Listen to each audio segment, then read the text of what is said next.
The comics industry is dying. Comic books are a withering medium, kept alive by bygone generations who have carried the hobby of reading and collecting comics with them as they've grown old. This is the alarming narrative spread by the media in recent years, and there's some truth to these claims. The highest-selling comic of all time was X-Men #1, which was released in 1991 and sold 8.2 million copies. These days, a comic selling 500,000 copies will make headlines. There's a multitude of reasons for this decline over time, and fingers can be pointed in almost any direction. For one thing, kids don't read as much anymore. In the digitized landscape of the 21st century, the youth's time is dominated by social media and gaming consoles. Analog entertainment like comic books and slot machines have largely fallen out of fashion. Comics are also not easy to keep up with. The continuity and canon of the big two publishers, Marvel and DC, has grown with the generation that has kept them alive over time. Long-standing Marvel and DC characters like Batman, Superman, the Hulk, and Spider-Man have built up complicated and convoluted histories across decades. Every single one of the characters I just listed has been killed off and resurrected in their publishing histories, which paints a bit of a picture of just how elaborate these characters' plotlines have become. These intricate histories don't make the most popular characters with titles published by the big two very accessible to new readers, which has proven to be another key component in the continued lack of interest in comic books exhibited in younger generations. When the Marvel Cinematic Universe was created with the release of Iron Man in theaters in 2008, superheroes became more popularized than ever before, and while one would hope that the spread of the MCU and later the DC movies that replicated Marvel's big screen success might translate to an increase in comic book sales, that hasn't been the case. Superhero movies are easy to digest and great crowd pleasers, an uncomplicated entry point for even the most casual of viewers, whereas the comic books they're based off of demand a commitment to knowledge that new readers tend not to see the appeal of investing their time in. Since Marvel and DC movies and TV shows have exploded in popularity, comic books have begun shape-shifting to mirror what's happening on screen.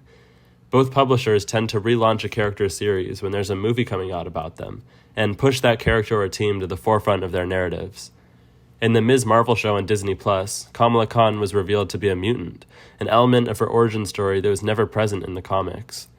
Marvel Comics mirrored this by killing off the character and resurrecting her with mutant abilities within the span of a couple months, in a spectacle that outraged the comic book community. The Guardians of the Galaxy lineup we see in Marvel movies didn't exist in the comics before the release of that film, but the core members of the team have remained exactly the same in the series published since the first movie was released. When Doctor Doom was recently announced to be the villain of the upcoming Avengers Doomsday movie, Marvel launched an event series with dozens of tie-in titles called One World Under Doom. DC Comics is releasing an entire new line of Superman comics just in time for the release of the upcoming Superman movie. With the meteoric rise of superhero films, the comic book industry has been left riding the coattails of a franchise built from the stories that it was initially responsible for. The continued replication of movie plotlines and characters in comics has led to an extreme fatigue among fans of comics who had been reading long before everyone and their mother were going out to see the new Avengers movie. Continued attempts from the big two to capitalize off of the triumphs of Hollywood superhero movies have never proven to be very fruitful, and as moviegoers grow tired of the formulaic and increasingly soulless nature of Marvel and DC movies, both publishers have begun to shift their focus elsewhere.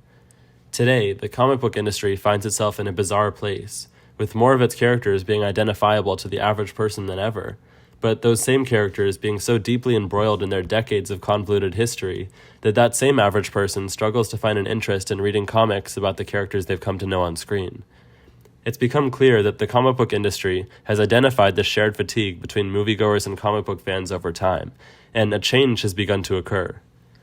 The last couple years have seen a rise in new stories and universes from a variety of publishers that aim to appeal to budding readers and provide them with jumping-on points for already established characters.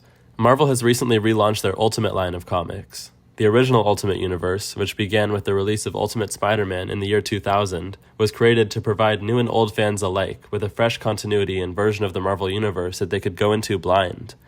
That version of the Ultimate Universe ended in 2015, but in 2024, Marvel cashed in on the same idea once again, creating an entirely new Ultimate Universe, once again spearheaded by the release of an Ultimate Spider-Man ongoing series. This run was met with outstanding critical reception, and continues to be Marvel's top-selling series, month by month, largely due to the validation it provides longtime Spider-Man readers on top of being accessible to fledgling readers.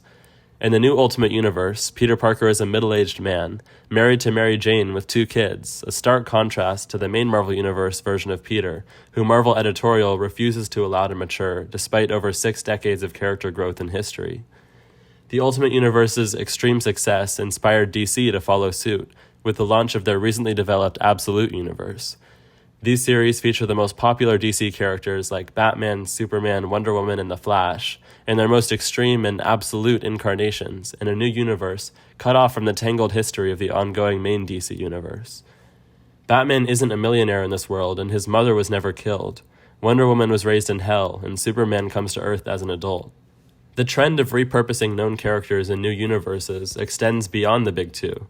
Skybound, the Image Comics company responsible for independent hits like Invincible and The Walking Dead, has been publishing comics under their new Energon Universe banner, a combined G.I. Joe and Transformers world that they've recruited some of the top writers in the comics industry to work on. Energon Universe titles have been competing with some of Marvel and DC's top-selling comics every month since it launched last year. The hunger among comics fans for fresh, new stories also extends far beyond the use of existing characters.